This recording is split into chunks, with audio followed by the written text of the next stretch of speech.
สวัสดีพี่น้องในพระคริสต์และยินดีต้อนรับทุกท่านนะครับเข้าสู่การนมัสการในเช้าวันอาทิตย์ที่ 27 เมษายนนะครับก็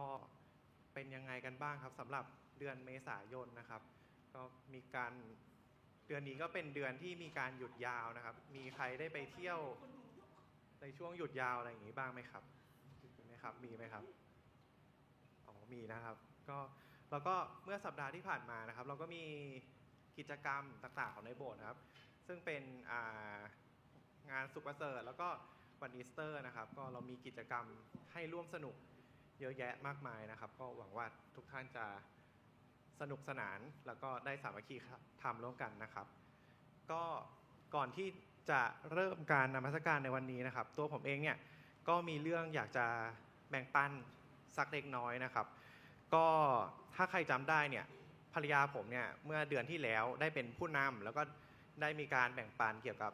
เรื่องของการวางใจในพระเจ้านะครับก็คร่าวๆก็คือภรรยาผมเนี่ยเขาค่อนข้างรู้สึกเหนื่อยล้ากับที่ทำงานนะครับก็อันนี้ที่วันนี้ก็จะเป็นภาคต่อสักเล็กน้อยนะครับก็คือตอนนี้หลังจากวันนั้นที่ภรรยาของผมเนี่ยได้นำนมัสการก็เขาก็เนี่ยตอนนี้ก็คือได้เจอทางออกแล้วได้เจอแสงสว่างที่ปลายอุโมงค์แล้วว่าตอนนี้เขาก็รู้ว่าเขาควรจะทำอะไรหรือควรทำสิ่งใดนะครับก็พอหลังจากนั้นเนี่ยเราทั้งคู่เนี่ยก็ได้มีการพูดคุยกันได้มีการแบ่งปันกันนะครับก็แล้วก็ได้อธิษฐานขอบคุณพระเจ้าร่วมกันก็เหตุการณ์ทั้งหมดเนี้ยมันทำให้เราทั้งคู่ได้เรียนรู้ได้เติบโตในพระเจ้ามากขึ้นเราได้เข้าใจว่าการวางใจเป็นยังไงการอดทนรอเป็นยังไงแล้วเราก็มั่นใจว่าสุดท้ายพระเจ้าจะทรงจัดเตรียมหนทางให้กับเราในเวลาที่เหมาะสมแน่นอนนะครับก็ขอเพียงแค่เราได้ยึดมั่นอยู่ในทางของพระเจ้านะครับก็และในเช้าวันนี้นะครับผมก็อยากจะเชิญชวนทุกท่านนะครับมานมัสการพระเจ้าผู้ยิ่งใหญ่ของเราก็ขอที่ประชุมยืนขึ้นนะครับเราจะมาอธิษฐานร่วมกันนะครับ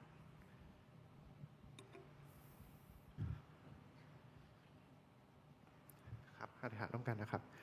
สาธุการแด่พระเจ้าผู้ยิ่งใหญ่สูงสุดขอบคุณพระองค์สำหรับการทรงนำพวกเราทุกคนเสมอมาขอบคุณสำหรับโอกาสที่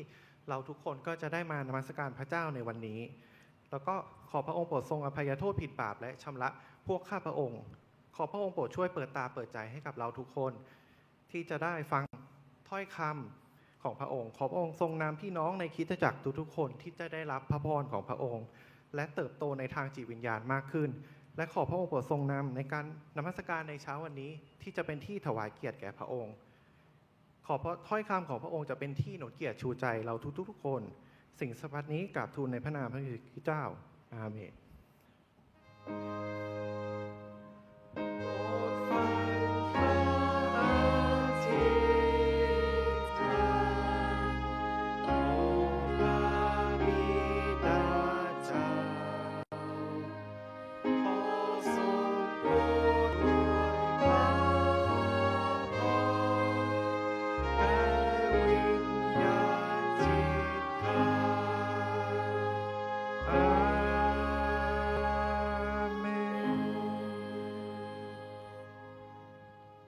ขอที่ประชุมยังยืนอยู่นะครับเราจะมา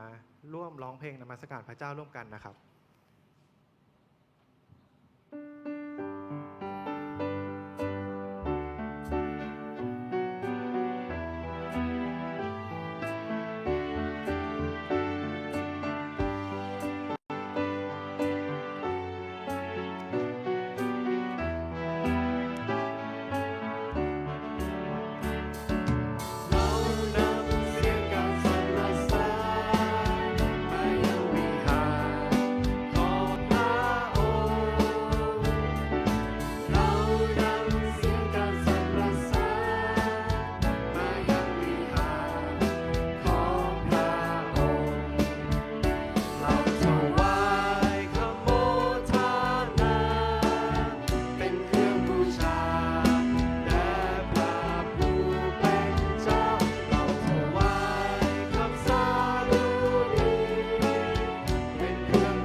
เจ้าจะทรงจัดเตรียมหนทางให้กับพวกเราทุกๆคนนะครับ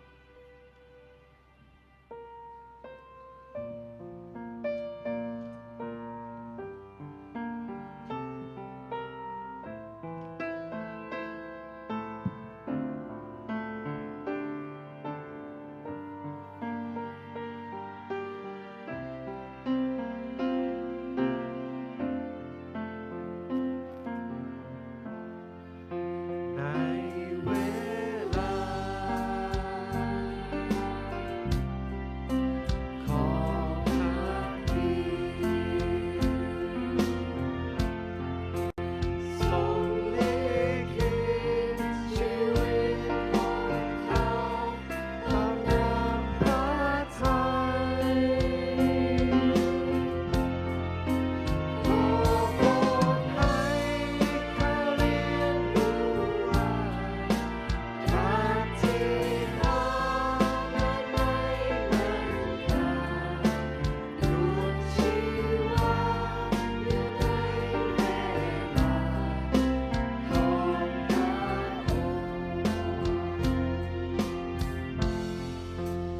ในเวลาของพระเจ้าทรงเฝ้าดูชีวิตให้อยู่ในน้ำพระทัยโอ้พระเจ้าข้าขอบอกใจบอกถวายชีวิตทั้งกายเพื่อเธอได้อยู่ในเวลาของพระองค์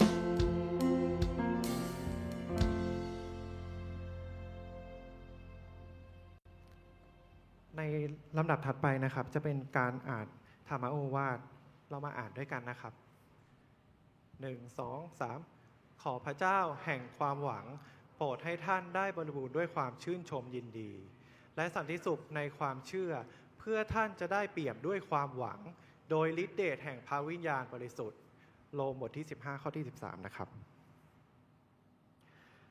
ในลำดับถัดไปนะครับ เราจะมีเพลงพิเศษจากภาคเด็ก 404 นะครับ ขอเชิญนะครับ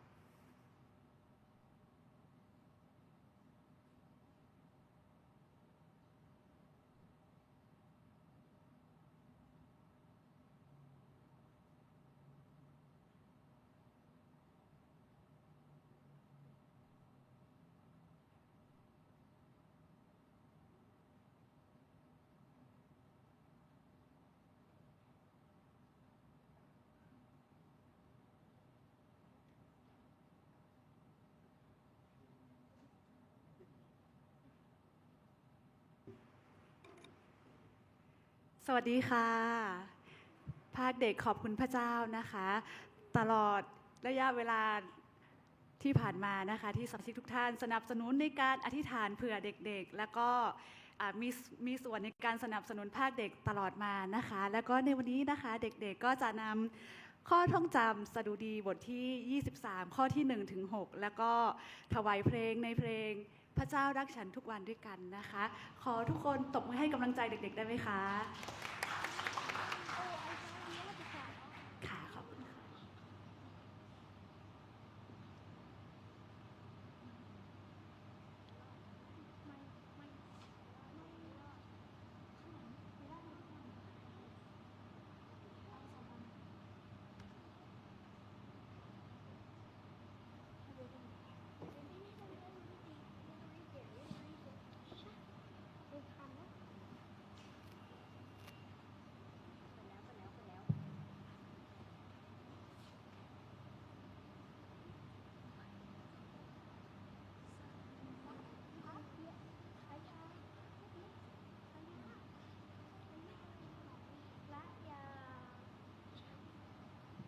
พระยาเวห์ทรงเลี้ยงดูข้าพเจ้าดุจเลี้ยงแกะ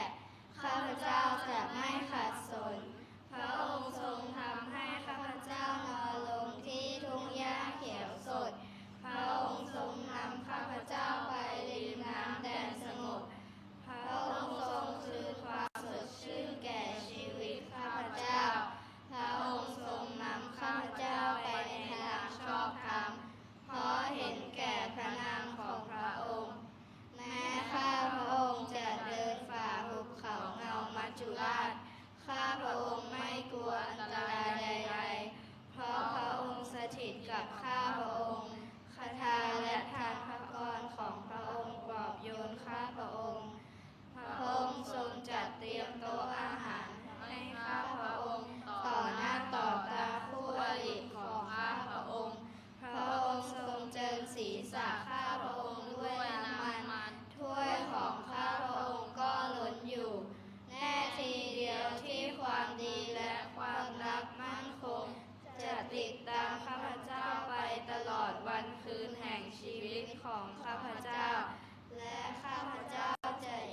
The Lord is my shepherd. I have all that I need. He lets me rest in green meadows. He leads me beside peaceful streams.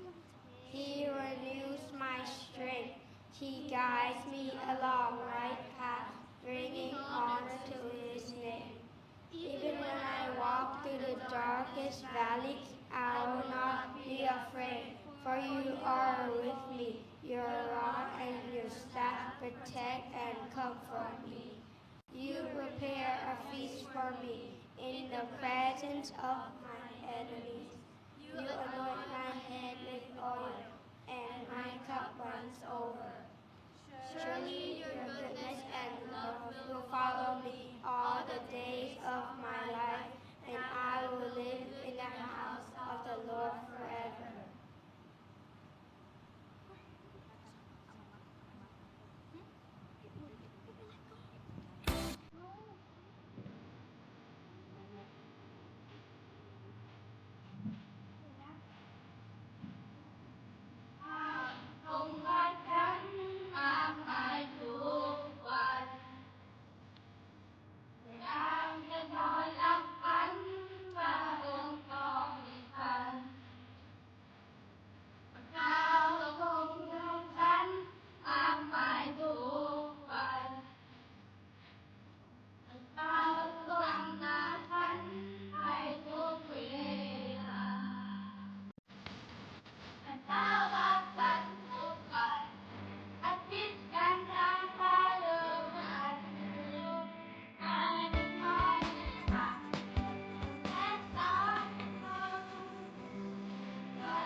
ขอบคุณเด็กๆสำหรับ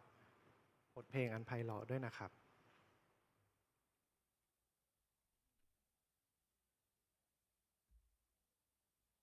ในลำดับต่อไปเราจะมาอ่านพระธรรม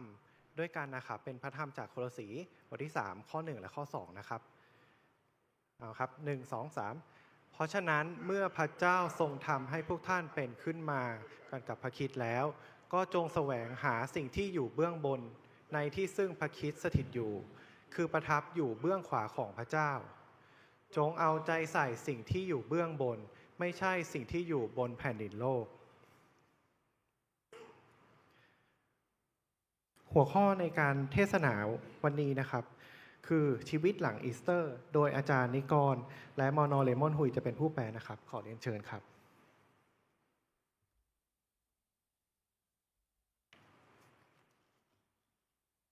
โยสันพี่น้อง สวัสดีครับพี่น้องทั้งหลายครับ เอ๊ะหมอกองก่อนตรงหรือ เรากงไต้หวัน โอเค ผมจะพูดไทยแล้วกันนะครับ ก็คุณเลมอนจะแปลกวางตุ้งนะครับไม่แปล อ่ะ ไม่ต้องแปล ไม่ต้องแปล ใช่誒牧傳道講泰話係，我講廣東話。ธรรมเนียมผมเนี่ยต้องแซวเพลงนมัสการก่อน 我通常咧就會即係短詩咧，我會講一啲短詩嘅嘢。อันนี้แซวแบบน่ารักนะครับ 即係 แซวแบบน่ารัก 就係話個短詩係 ขอ 講 อาย 關於 ขอ 嗰 อาย 時 ขออายขออายขอออยขอออย 可愛啊可愛。 แซวทั้งเพลงเด็กเพลงผู้ใหญ่เลย 就講到無論係大人唱啊、小朋友唱呢一個嘅短詩。 เมื่อสักครู่นะครับ เด็กๆร้องเพลงแล้วก่อนร้องเพลงเนี่ยเขาท่องสดุดี23頭先我哋睇到小朋友咧，佢唱獻詩之前咧，佢係喺度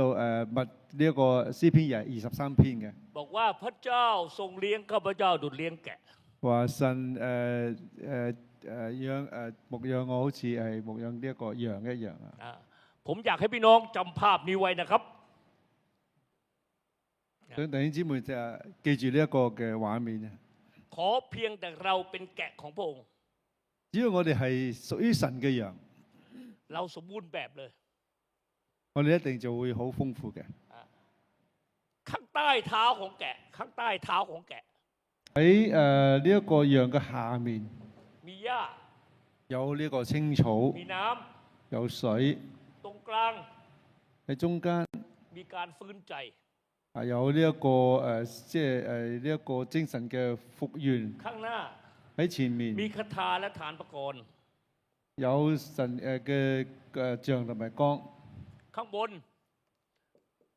ข้างบนมีการเจิมด้วยน้ำมันขันน้ำก็ล้นอยู่ 而喺上面咧係有神嘅膏油係膏佢嘅， และข้างหลังเนี่ยมีความดีและความรักมั่นคงติดตาม 後面咧有呢一個神嘅呢一個慈愛係隨住佢嘅。 พี่น้องเห็นแกะตัวนี้ไหมครับ 睇唔到呢一隻嘅羊咧， สมบูรณ์แบบมาก 係一個好 ๆ ข้าง 豐 ล่าง 滿嘅、好完全嘅。 ข้างล่างมีหญ้ามีน้ 下面有草有水， ำพระองค์เลี้ยงดู 神嘅牧養。 ตรงกลางมีการฟื้นใจ 我哋嘅靈命得到復興。 พระองค์ให้กำลังใจแก่เรา 神係即係扶持我哋嘅， ข้างหน้ามีไม้เท้าพระองค์น 前面有神嘅杖同埋光去帶領。 ำทำให้ถึงแม้ต่อหน้าศัตรูเราก็ทานข้าวได้ 喺敵人嘅面前咧，我哋可以安然咁樣食飯嘅。 แล้วเราไม่กลัวด้วยแม้กระทั่งความตายอยู่ข้างหน้าเรายังไม่กลัวเลย 就算咧，我哋前面見到呢個死蔭幽谷，我哋都唔怕嘅。 ข้างบนมีการแต่งตั้งเราให้ทำหน้าที่ 上面咧係神去高我哋去有我哋去做佢嘅嘢。 ศักดิ์ศรีไม่เคยหายจากคนของพระองค์ 我哋嘅榮耀係唔會少去嘅。 ข้างหลังมีอะไรครับ ความดีและความรักมั่นคง 後面有神嘅好美好同埋神嘅慈愛。 แต่ภาษาเดิมดีตรงเนี้ยเขาใช้คำว่าพระคุณ 係神 และ 嘅 ความรักมั่นคง ติดตามข้าพเจ้าไป 神嘅恩典同埋慈愛。 และพาไปที่ไหนครับ 帶我哋去邊度咧？ พาไปที่ไหนครับ 帶我哋邊度啊？ สวรรค์ของพระองค์ 去到神嘅天堂嗰度， ใช่ไม่ใช่ 係咪啊？ แล้วก็เพลงเมื่อสักครู่ร้องพระเจ้าจัดเตรียมหนทาง 神係為我哋預備嘅道路啊嘛。 พี่น้องว่าหนทางที่เดินไปง่ายหรือยาก 咁我哋覺得神預備我哋去行呢條道路係容易定係難嘅 ง่ายห 咧？ รือยาก 容易定難嘅咧？ มันไม่ง่ายนะครับ 係唔容易嘅。เขาบอกว่าติดตามพระเจ้าเนี่ย 我哋跟隨神很難過，係唔容易嘅，難過คือผ่านยาก，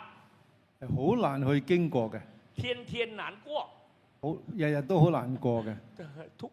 ทุกวันผ่านยาก，每日都好難經過，แต่天天過，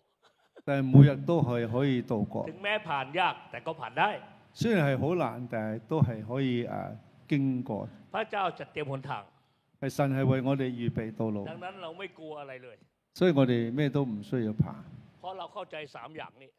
我哋明白呢三樣嘅嘢， 3อย่างนี้พระคัมภีร์บอกเรา，係聖經嗰度同你講嘅。 1. 第一， เราไม่กลัวเพราะเรารู้ว่าพระเจ้าที่เราเชื่อคือผู้ใด 我哋唔怕，因為我哋知道我哋所信嘅神係邊一位。 พระเจ้าที่เราเชื่อไม่ใช่พระเจ้าองค์หนึ่งของโลกนะครับ 我哋所信嘅神唔係喺呢個世界入邊其中一位嘅神， แต่เป็นพระผู้เนรมิตสร้างโลกจักรวาลนี้ 係嗰一位創造天地萬物嘅主宰。 ภาษาไทยเนี่ยพระคัมภีร์แปลว่าพระเจ้า ภาษาไทยบอกว่าพระเจ้า 泰文叫做神， อันนี้แปลผิดพระคัมภีร์เลยนะครับเนี่ย 呢個係可能係譯錯嘅， แต่ผมก็บอกไม่เป็นไร พี่น้องเข้าใจได้ก็ดีแล้ว 但係我唔緊要，大家明白就得啦。 แต่ภาษาเดิมก็ไม่ได้เรียกว่าพระเจ้านะครับ 但係原文咧，佢唔係叫做神。 ถ้าพี่น้องไปที่เชียงใหม่ 如果你去清邁嘅話， พี่น้องไปที่101你去到101嘅呢個 พระเจ้าเยอะมาก 嗰度好多嘅神， พระเจ้าลานมา พระเจ้าลานเมือง พระเจ้า102好多佢哋好多嘅神， เนี่ยพระเจ้าเยอะจริง 非常之多。 ๆ แต่พระเจ้าที่นำเราที่เรารู้จักไม่ใช่พระเจ้าองค์หนึ่งของโลก 就係我哋所信嘅神，唔係世界其中嘅一個嘅神， แต่เป็นพระเจ้าองค์เดียวที่เที่ยงแท้ 係一位係唯一嘅真神。 ดังนั้นเนี่ยพระคัมภีร์ไม่ใช่คำว่าพระเจ้า 所以唔係講聖經唔係講呢個神， พระคัมภีร์เรียกในพระคัมภีร์เดิมเรียกพระเจ้าว่าพระเยโฮวา 所以呢個原文咧我哋叫稱神為耶和華神。 ในพระคัมภีร์ใหม่ภาษากรีกเรียกว่าไคลอสไคลอสไคลอส 叫做 Kairos。 ภาษากรีกเยโฮวาคืออะไร 耶和華係咩嘢呢？ ผู้สร้างที่ยิ่งใหญ่สูงสุด 係嗰位最高嘅創造主。 เยโฮวาถ้าแปลจริงๆนะครับ 如果耶和華要真係去解釋嘅話， แปลว่าพระเจ้าผู้ไม่มีชื่อ 就係神嗰位係冇名嘅神， พระองค์เป็นซึ่งพระองค์เป็น 就係佢係佢自己。 ทำไมพระเจ้าไม่มีชื่อ 點解神係冇名嘅呢？ ผมมีชื่อ 我自己有名， การที่ผมมีชื่อ 因為我有名， บ่งบอก2อย่าง 有兩樣嘢話俾我哋聽。第一， ผมมีคนตั้งชื่อให้ 就有人為我做名； 2. 第二， มีคนใหญ่กว่าผมตั้งชื่อให้ผม 因為有啲係比我大嘅人呢，係幫我做我嘅名。 พระเจ้าไม่มีชื่อหมายถึงอะไรล่ะครับ 神冇名係咩意思呢？ ไม่มีใครใหญ่กว่าพระองค์ 因為冇人比神更加大。 นี่คือพระเจ้าของเรา 呢個就係我哋嘅神。 แล้วไคลอสคืออะไร Kairos 係咩呢？ ผู้ที่ชี้เป็นชี้ตาให้กับมนุษย์ได้ 佢係可以掌管人嘅生命同埋死亡嘅。 พระเยซูคริสต์พูดประโยคนึง 主耶穌基督咁樣講： อย่ากลัวผู้ที่ฆ่าได้เฉพาะร่างกาย 你唔好去怕淨係殺你身體嘅人， แต่จงกลัวผู้นั้น 就要驚嗰位 ที่สามารถทำให้ร่างกายและจิตวิญญาณพินาศบึงไฟนรกได้ 係可以即係可以將你嘅身體同埋你嘅靈命都可以滅亡嘅人。 ดังนั้นแม้ถึงหนทางจะยากนะไม่ต้องกลัว เรามีพระเจ้ายิ่งใหญ่อยู่กับเรา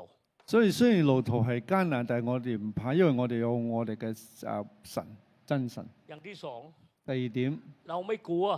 我哋唔怕， แม้หนทางยากลำบาก 就算路 เพ 途 ราะ 係 เรา 艱 รู้ 難， ดีว่าเพราะเรารู้ดีว่า 因為我哋清楚知道。 ทางของพระเจ้าสิ่งที่เกิดขึ้นกับเรานั้น ไม่มีคำว่าบังเอิญ 我哋所發生嘅任何一件事咧，都唔係偶然咁樣發生嘅，沒有偶然的冇偶然嘅。 ทุกอย่างมีแผนการที่ดีของพระเจ้าอยู่กับเรา 神係有自己嘅美好嘅計劃喺我哋生命 ดังนั้น 當 ไม่ต้อ 中， งกลัว 所以我哋唔使 ทุ 怕 ก。อย่างเกิดขึ้น 每樣嘅發生， พระองค์มีแผนการที่ดี 神有佢嘅計劃， มีวันเวลาของพระองค์ 有佢嘅時間。 เมื่อเช้าเนี่ย 今朝早 โอ้ผมวุ่นวายมากครับ 好多事情發 พอ 生， 9 โมงเช้ามีคนภรรยาโทรมาบอกว่าอาสาวของเขาอาโกเขาเสียชีวิต今朝早咧，太太打電話嚟，9點鐘打電話嚟，佢嘅姑姐過咗身， ผมนี่เปลี่ยนเลยครับเปลี่ยนแผนทุกอย่างเลยครับ 所以令到我計劃咧全部打亂晒。 อาทิตย์ที่ผ่านอาทิตย์ที่ถึงนี่ต้องเปลี่ยนหมดเลย 嚟緊呢個禮拜，我計劃全部改變晒。 แต่ผมรู้ว่าไม่มีอะไรบังเอิญ 但係我知道呢個唔係偶然 อา 嘅。 จารย์ที่โบสถ์ก็เลยพูดอาจารย์ที่โบสถ์เขาอะราชบุรีนะครับ 佢姑姐嗰個教會嗰個牧師咁樣 บ 講 อก，ว่าอาจารย์เดี๋ยวมาเทศราชบุรี3 คืนให้อาจารย์เลย 佢叫傳道咧去拉布里嗰度咧去講3晚嘅道， ผมจะไปเทศนาประกาศ3 คืนเลยครับ 所以咧我會去嗰度咧去3晚嘅呢一個佈道會， ไม่มีอะไรบังเอิญ 所以冇任何嘢 ใน 係 เว 偶 ลา 然 ของพ 嘅 ระ。คิดในเวลาของพระคิด 喺主耶穌基督嘅時間入邊， อย่างที่3第3點， ทำไมเราไม่กลัวแม้หนทางยากลำบาก 點解要路途咁艱難，我哋都唔怕呢？ เพราะเรารู้ว่าพระเจ้าที่เราเชื่อคือใคร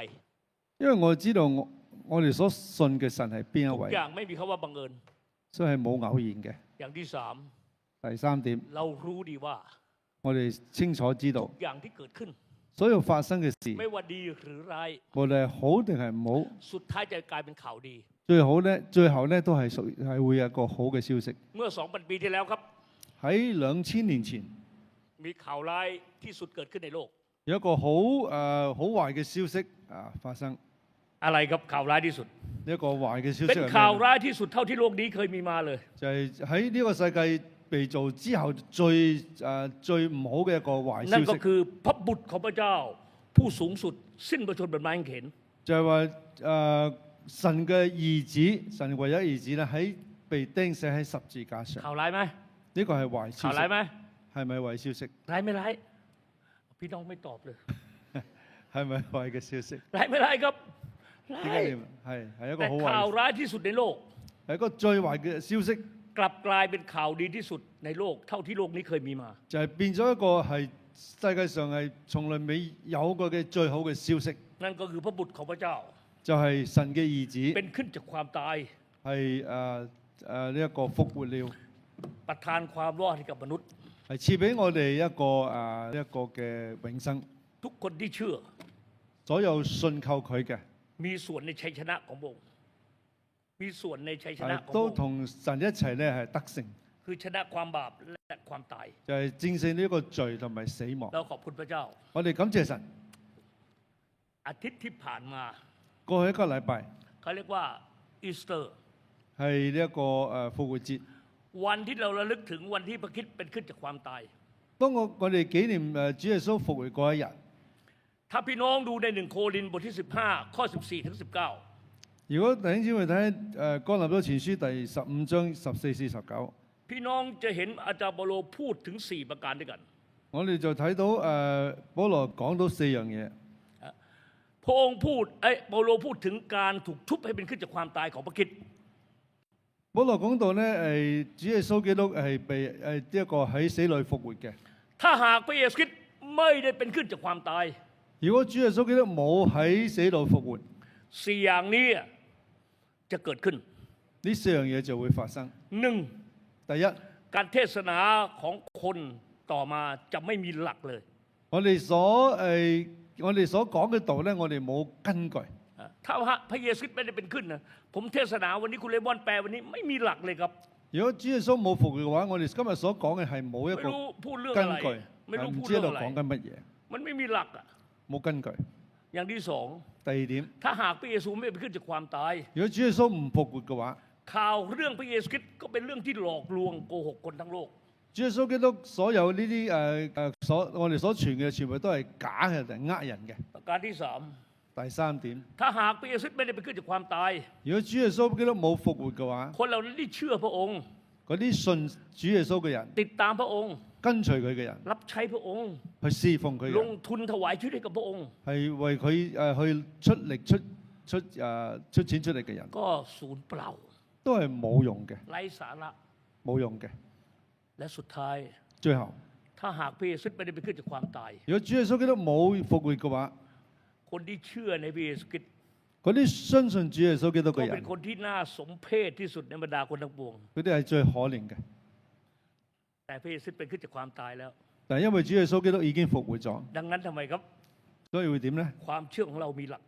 所以我哋所信係有根據， คำเทศนาของคนของพระเจ้ามีหลัก 所講嘅道都有根據。 สอง 第二點，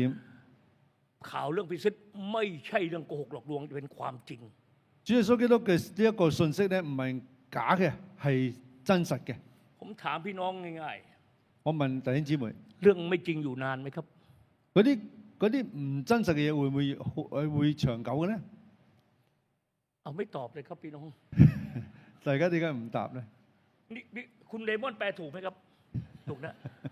เรื่องไม่จริงอยู่นานไหมครับ 嗰啲唔真實會唔會長存咧？ ไม่นาน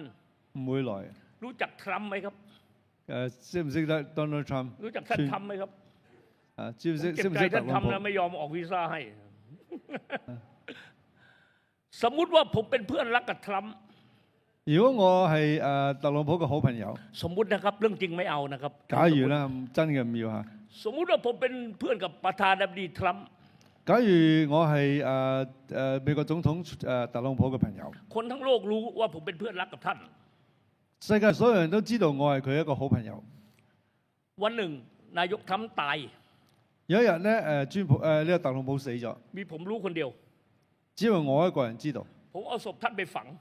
我將佢嘅呢一個屍體再埋葬， มีผมรู้คนเดียว 只有我一個人知道。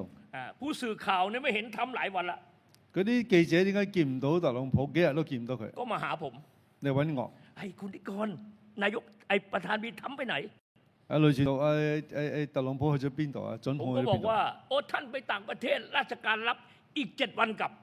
我咪同佢哋講佢有啲急事啊，有啲去外國七日之後先翻嚟。 พี่น้องว่าผู้สื่อข่าวเชื่อไม่เชื่อ 你話嗰啲記者信唔信我咧？ ผมไม่ตอบอะครับ เชื่อ 相信。 ทำไมเชื่อทำไมเชื่อ 如果唔相信， ผมเป็นเพื่อนรักเขาไง 因為我係佢個好朋友嘛。 ผ่านไป7 วัน 過咗7日， ผู้สื่อข่าวมาอีก 記者再嚟問： 7 วันแล้วนะนายกประธานดีทำยังไม่กลับ 點解7日啦個總統仲未翻嚟嘅？ ผมก็บอกว่าเมื่อคืนท่านโทรมาด่วนราชการแล้วยังไม่เสร็จอีก2 เดือนกลับ 我話琴日佢打電話嚟話佢嗰啲即係公事都未做完，要2個月後先至 คุณ 翻 ว่าผู้ 嚟。 สื่อข่าวเชื่อไม่เชื่อ 你話呢啲記者相唔相信咧？ เชื่อไม่เชื่อ 信唔信？ ผมเป็นเพื่อนรักไงเชื่อ 相信，因為我係佢好2 朋 เดือน 友。 ผ่านไป 再過2個月啦， ยังไม่กลับ 仲未翻嚟。 ผู้สื่อข่าวมาถามอีกทำไมยังไม่กลับ 嗰啲記者嚟問：點解仲未翻嚟？ บอกว่าท่านโทรมาด่วนเมื่อคืน บอกว่าราชการรับยังไม่เสร็จอีก10 ปีถึงจะกลับ 咁啊，琴日打電話嚟咧，話嗰啲公事都未辦，要10年後先翻嚟。 คุณว่าเขาจะเชื่อไหม 你話佢信唔信咧？ ไม่เชื่อแล้ว 佢哋唔信啦。 เรื่องอย่างนี้นะ 咁樣嘅事， กำลังบ่งบอกว่า 就喺度講 เรื่ 緊， องไม่จริงอยู่ไม่ได้ไม่นาน 因為嗰啲唔真實嘅嘢咧係唔會長久嘅。 แต่เรื่องพระเยซูเป็นขึ้นจากความตาย 主耶穌基督復活了， 2,000 ปีแล้ว 2000年過去啦 ข，ยายออกเรื่อย 已經係廣傳去啦。 ๆเพราะพระเยซูเป็นขึ้นจากความตายแล้วจริง 就話主耶穌基督真係復活咗， ๆ ไปที่ไหนมีการเปลี่ยนแปลงที่นั่น 去到邊度都有改變。 ถ้าพระเยซูเป็นขึ้นจากความตาย 如果主耶穌基督唔係復活， ข่าวเรื่องพระคริดโกหก 呢個信息係假嘅。 แต่เรื่องพระคริดเป็นขึ้นจากความตายเป็นเรื่องจริงครับ 但係因為主耶穌基督已經係真係復 อย่า 活 งที่ 咗。 3 第3點， เพราะพระคริดเป็นขึ้นจากความตาย 因為主耶穌基督復活了， ดังนั้นการลงทุนของคริสเตียนไม่สูญเปล่า 所以我哋做即係基督徒所做嘅嘢咧，唔會係咁樣唔會冇價值嘅。 ถ้าพี่น้องไปดู1 โครินธ์บทที่15 ข้อ 58 如果大家睇呢個哥林多前書第15章第58節， คุณเลมอนอ่านก็ได้ผมท่องแล้วคุณเลมอนอ่านก็ได้ 哥林多前書15章 คุณเลมอน 58 อ่านก่อนภาษา 節。 จีนเลยครับ 哥林多前1 書โครินธ์บทที่15 ข้อ 58 นะครับ 15章58節，係。所以我親愛的弟兄們，你們務要堅固，不可搖動，常常竭力多做主工，因為知道你們的勞苦在主裏面不是徒然的。 พระคัมภีร์ว่ายังไง 聖經點樣 เพราะพระ 講？ คริดเป็นขึ้นจากความตาย 因為主耶穌復活了， จงทำงานของพระเจ้าให้บริบูรณ์ทุกเวลา 所以你係要努力去做主工， ขอให้ท่านรู้เถิดว่า 要你去知道， สิ่งที่ท่านทำเพื่อองค์พระเจ้า 你為主所做嘅嘢 ไม่มีคำว่าไร้ผลเลย 並不徒然嘅。 ขอบคุณพระเจ้า感謝神。 และอย่างที่สี่ 第四點 เพราะพระคริสต์เป็นขึ้นจากความตาย 因為主耶穌基督復活了， ดังนั้น 所以 พวกเราไม่ใช่คนที่น่าสังเวช 我哋唔係一啲可憐嘅人， เราเป็นคนที่น่าภูมิใจ 我哋係可以有好我覺得佢覺得好滿意嘅人， เพราะเราเป็นคนของพระองค์ 因為我哋係神嘅人。 หลังจากพระคริสต์เป็นขึ้นจากความตายแล้ว 當主耶穌基督復活之後， ผมจะพูดถึง3อย่างให้พี่น้องฟัง 我有3樣想同大家講。 หลังจากพระคริสต์เป็นขึ้นจากความตายแล้ว 當主耶穌基督復活了之後， มี3อย่างเกิดขึ้นหลังอีสเตอร์ 喺呢個復活節之後有3樣嘢發生咗。 และสิ่งที่ผมจะพูดต่อไปนี้ 我而家要講嘅嘢 ภาษาอังกฤษใช้คำว่า fact 係呢一個英文叫做 fact FACT fact FACT fact ข้อเท็จจริงที่ปฏิเสธไม่ได้ 係一個事實，冇辦法去 หลังจากพระคริสต์เป็นขึ้นจากความตาย 主耶穌基督復活咗之後， หรือหลังจากอีสเตอร์ 即係話呢個復活節之後 มี3อย่างเกิดขึ้น 有3樣嘢發生 ประการ 咗。 ที่ 第一 1มีความสำเร็จของคำทำนายของพระเยซูคริสต์ 就係主耶穌以前所講呢一個嘢咧，係已經實現咗。 ผมพูดถึงคำทำนายของพระคริสต์หรือการสอนพระคริสต์เนี่ยไม่เกี่ยวกับพระคัมภีร์เดิมนะครับ 就係只係講到主耶穌基督所講嘅預言，唔係講到呢一個舊約嘅預言。 ผมกำลังพูดว่าหลังจากพระคริสต์เป็นขึ้นจากความตายเนี่ยคุณจะเห็นว่าคำพยากรณ์หรือคำสอนพระคริสต์ได้เห็นแล้วว่าเป็นจริง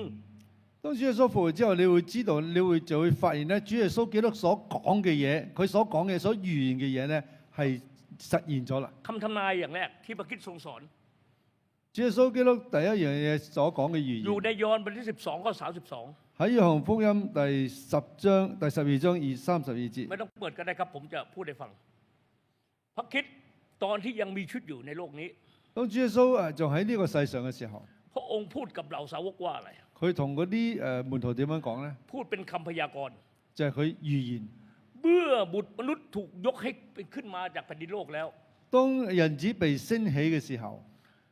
จะชักนำคนจำนวนมากมาหาพระองค์ 就會去吸引好多人嚟揾我。 พูดง่าย 簡單嚟 ๆเมื่อ 講， พระเยซูตายบนไม้กางเขน 當主耶穌死喺十字架之 พระอ 後， งค์บอกว่า 主耶穌咁樣講。 คนทั่วโลกจะมาหาพระองค์ 世界上所有嘅人就會嚟揾佢。 ถ้าพี่น้องอยู่ใน 2,000 ปีที่แล้วอะ 如果你弟兄姊妹，如果你喺2000年前嘅話， เจอคนที่พูดประโยคนี้นะครับ 你見到嗰人講啲咁嘅説話嘅話， ถ้าฉันตายเมื่อไหร่นะคนทั้งโลกจะมาหาฉัน 話我死咗之後咧，成呢個世界所有嘅人都嚟揾我， พี่น้องจะเชื่อเหรอครับ 你信唔信咧？ เชื่อไม่เชื่อ 你信唔信？ ผมถามพี่น้องนิดหนึ่งผมถามพี่น้องนิดหนึ่ง 我問下你， สมมุติพี่น้องรักผมมาก 假如你係好中意我，好愛我， ๆถ้าพี่น้องได้ยินผมพูดประโยคนี้นะพี่น้องจะรู้สึกยังไง 當你見到我聽到我講呢一句説話，你會點樣感覺呢？ ก่อนพระเยซูถูกตึงกางเขน 當主耶穌被釘死之前， พระคัมภีร์พูดซ้ำแล้วซ้ำอีก 聖經係咁一直咁樣講完又講， บันทึกว่าพระเยซูพูดกับสาวกว่า 講到咧主耶穌同佢嘅門徒咁樣講。 ไม่นานเราจะต้องถูกตึงกางเขน 冇幾耐之後，我會被釘十字架。 สาวกพูดว่าอะไร 嗰啲門徒點樣講 พ 咧？ ระองค์เจ้าข้า 話主啊， ขอให้พระองค์อย่าไปถูกตึงกางเขนเลย 你冇俾你願意你冇被呢一個被釘十字架。 แต่พระเยซูพูดว่าอะไร 但係主耶穌點講啊？ ไม่ต้องกลัว 你唔使怕， เราจะตายบนไม้กางเขน 我會死在十字架 หลัง 上。 จากเราตายแล้ว2 วัน 我死完之後2日， วันที่3เราจะกลับมาหาท่าน 第3日我會翻嚟揾你。 คุณลองคิดดู 大家試下諗下， ถ้าคุณเป็นเพื่อนรักกับผมอะ 如果你係我同我好親近嘅， วันนึงผมใกล้ตายอะ 當我就嚟死嘅時候， แล้วคุณก็มาเยี่ยมผมอะ 當你嚟探我嘅時 แล้ว 候， คุณก็พูดว่า 咁我咁樣講。 อาจารย์อย่าเพิ่งตายอาจารย์ไม่เอาอาจารย์อย่าเพิ่งตาย 咁我朋友就話：咪轉到你唔好咁快死啦，唔好死住啦。 บอกว่าไม่ต้องร้องไห้ 佢話唔使，你唔使喊。 เดี๋ยวผมตายแล้ว2 วันวันที่3ผมจะกลับมาหา 我死咗2日，第3日我翻嚟揾你。 คุณจะพูดว่าอะไร 佢會點樣講？你要點講？ อาจารย์ไปที่ชอบเถอะ 你去啦，唔使啦， ไม่ให้ผมมาหาแล้ว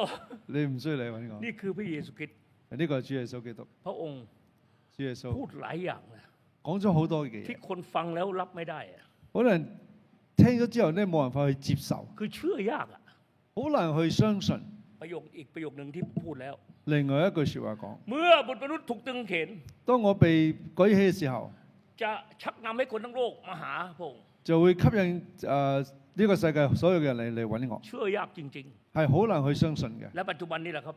但係你睇下而家 จริงไม่จริง 係咪真呢？ จริงแล้ว 真嘅。 ผมเพิ่งมาจากเชียงใหม่ 我啱啱喺清邁過嚟， ตอนเช้านะครับ 係朝早 มีคนทานข้าวด้วยกัน7 คน 有7個人一齊食飯， ผมถ่ายรูปเก็บไว้เลยครับ 我影咗相อัศ 三 จรร 日 ย์，มาก 係好神奇。 ๆ คุณรู้ไหม7 คนมีอะไร 我7個人係咩嚟㗎？ มีคนไทย มีคนไทย 有泰國人， มีคนจีน 有中國人， มีคนปากกยอ คนกะเหรี่ยง 有呢一個緬甸人， มีคนม้ง 有嗰個蒙族嘅人， มีคนลีซู 有呢一個另外傈僳族嘅人， มีอาขา 有阿卡族嘅人。 7 คนนะครับ6 เผ่ากินข้าวด้วยกัน 7個人咧係有六個唔同種族一齊食飯。 คุณดูพวกเราไม่มีคนคิดแต่ผมมัน6 เชื้อชาติมากินข้าวด้วยกันวันนี้ 係6個唔同嘅種族嘅人一齊食飯， เป็นไงทั้งโลกไหม 係咪成個世界 ทั้งโลก 咧？ ไหมทั้งโลก 成個世界。 นี่คืออย่างแรก 呢個第一點。 คำพยากรณ์ต้องสำเร็จ 主耶穌所講預言咧係成真， คือพยากรณ์ว่าพระองค์จะทำไมชักนำคนมาหาพระองค์ 就係主耶穌預言咗咧係佢會吸引萬人嚟到揾佢。 คำพยากรณ์อย่างที่2 第二點， หรือคำสอนพระองค์ต้องเสร็จต้องสำเร็จ 主耶穌個所講係會成就，係就係已經成就咗。 ดังไหมครับเปิดแล้วนะดังไหมครับดังอยู่ใช่ไหมครับโอเค OK， ผมจะบอกให้นะครับ นี่คือคำสอนหรือคำพยากรณ์ของพระคริสต์ซึ่งตอนพระองค์มีชีวิตอยู่ยังไม่เป็นจริง 呢個係主耶穌所講所教導嘅。當主耶穌仲未死之前咧係唔係真嘅？ แต่เมื่อพระองค์เป็นขึ้นจากความตาย 當主耶穌復活之後， คำสอนคำพยากรณ์นี้เป็นจริงแล้ว 你所講所有嘅預言咧係已經成真 อยู่ 咗。 ในมัทธิวบทที่13 係馬太福音第13章講到咩呢？ อุปมาเรื่องแผ่นดินสวรรค์7 เรื่อง 講到呢一個天國7樣嘢， 7 เรื่องด้วยกัน 係7樣乜嘢呢？ ชัดเจนมาก 係好清楚嘅。 ๆ เรื่องแรกคือเรื่องอะไรครับ 第一樣係咩呢？ ดิน4 ประเภท 係4樣嘅呢一個泥土，4種唔同嘅泥土， ดิน4 ประเภท 4種唔同嘅泥土。 เอาแบบรวดเร็วนะครับ 我哋快เอาแบบรว 簡 ดเร็ว 單啲講， ผมจะพูดอย่างรวดเร็ว 簡單啲講， เชื่อผมเถอะอันนี้เรื่องจริง 呢個係真嘅，你信我 ดิ。นประเภทที่1กับที่2ไม่รอด 第一、第二嗰啲係冇辦法得救， ดินประเภทที่3ที่4รอด 第三、第四得救， แผ่นดินสวรรค์เริ่มจากพระองค์เป็นผู้หวาน 就係呢一個主神去撒種， หวานอะไร 撒乜嘢呢？ ข่าวประเสริฐที่ยิ่งใหญ่ 就係呢一個好消息。 ดิน1กับ2นี่ไม่รอด 第一、第二種嘅嚟到咧係แต่得救，3 4冇เนี่ย 辦法 รอด 得救。第三、第四係得救。 แต่3 4คืออะไร 三四係咩呢？ 3 4ดินประเภทที่3ก็คือดินตกในกรงพงหนาม 就係有荊棘嘅 ก็คือเขาเรียกว่าสิ้นถู 信徒，佢哋叫做 สิ้น 信徒 ถูสิ้นถู believer 個信徒嚇， สิ้นถู 信徒 ไม่ใช่หูถูนะครับไม่ใช่ 唔 หู 係 ถู 糊塗，係信徒， สิ้นถูผู้ที่เชื่อ 相信神嘅 คนเหล่านี้สักแต่รับพระคุณ สักแต่รับพระคุณ รับแต่พระคุณไม่ยอมตอบสนองพระคุณ 淨係接受呢一個好處接受呢個神嘅呢一個福氣，就接受神的恩典，不回應神的恩典。即係接受嘅神嘅恩典係唔去回應神嘅恩典， ไม่ตอบรับเป็นผู้ที่เชื่อรอดแบบรอดตัวเปล่าๆ 就係淨係信，就係接受，即係 เขาไม่พัฒนาเป็นประเภทที่4 佢冇辦法去改變成為第4種嘅 หนุน 人。 ใจพี่น้องอย่าเป็นประเภทที่3มากนะครับ 所以鼓勵大家唔好做第3類嘅人， ให้เป็นประเภทที่4 就係做第4類 ป 嘅 ระเภท 人， ที่4นี่เขาเรียกว่าเหมือนถู 叫做門徒 disciple 門徒， เนี่ยเห็นไหมคือตกในดินดี 就係一個種喺好土壤嘅 เกิดผ 人， ล 係可以 และดินประเภทที่4นี่แหละ ดินประเภทที่ 第 4นี่แหละ 4種呢個泥土 ก็คือสิ่งที่จะต้องตามมาอย่างที่2ละ 就去跟住去變咗第2樣嘢啦。ดินประเภทนี้ทำให้ต้นไม้ทำไมได้ งอกขึ้นมา 就係令到咧呢一個呢個咩種子係成長嘅， เราเรียกว่าข้าวสาลี 就係呢一個麥子啊。 อ่า 麥 แต่อุปมาที่สองพูดถึงอะไร 第二個係講咩咧？ ขณะที่ข้าวสาลีกำลังงอกขึ้น 當呢個麥子剛剛喺度成長嘅時候咧， โอ้ศัตรูมาปลูกข้าวละมัน 呢個敵人咧嚟到再嚟到殺種啦， ข้าวละมันเนี่ยคนชอบมาก 一個稗子。 มันเริ่มตั้งแต่สมัยพระกบีเริ่มใหม่ๆคิดจักใหม่ๆจนถึงนี้ก็ยังมีอยู่คนชอบข้าวละมัน 由初期教會到而家都仲有嘅， เห็นไหมรักษาโรคอ้วกแตกอ้วกแตนอะไรของมันเต็มไปหมด 就係佢做啲行咗啲神蹟奇事。 ข้าวละมันเนี่ยโตเร็ว 呢一個稗子咧係長得好快嘅。 ด้วยความเคารพครับ ขอถามพี่น้องที่จักสาธรหน่อย 問下弟兄姊妹， ปีที่แล้วท่านบัพติศมากี่คน มีคนบัพติศมากี่คน 舊年咧有幾多人受洗？ ไม่ตอบนะครับ คิดจากท่านนะครับ7 คน 10 คนเหรอ 10個。 10 คน คุณเห็นข้าวสาลีไหม10 คน 有呢個麥子有10個， คุณเห็นข้าวละมานไหม 嗰啲稗子咧， คุณไปดูโลกโซเชียลดิข้าวละมานกี่คน 你要去睇嗰啲而家啲 2,650 คน 2650個人， อิจฉาเขาไหมอิจฉาเขาไหม 你會唔會覺得眼看佢咧？ ผมนี่บุกที่นั่นเลยนะ 我走去嗰度 ถามคุณป้าคนหนึ่งที่บัพติศมา 問嗰啲即係嗰啲阿婆阿嬸阿叔話點解 คุณ 你？ ป้าครับคุณป้าเชื่อพระเยซูเหรอครับ 你話阿嬸你係咪真係信主耶穌 ท่านตอบทันทีเลย 佢係咁樣答， โอ้ยอาจารย์ไอเฮีย 話傳道阿 หลานไปลง 哥。 ชื่อให้ฉัน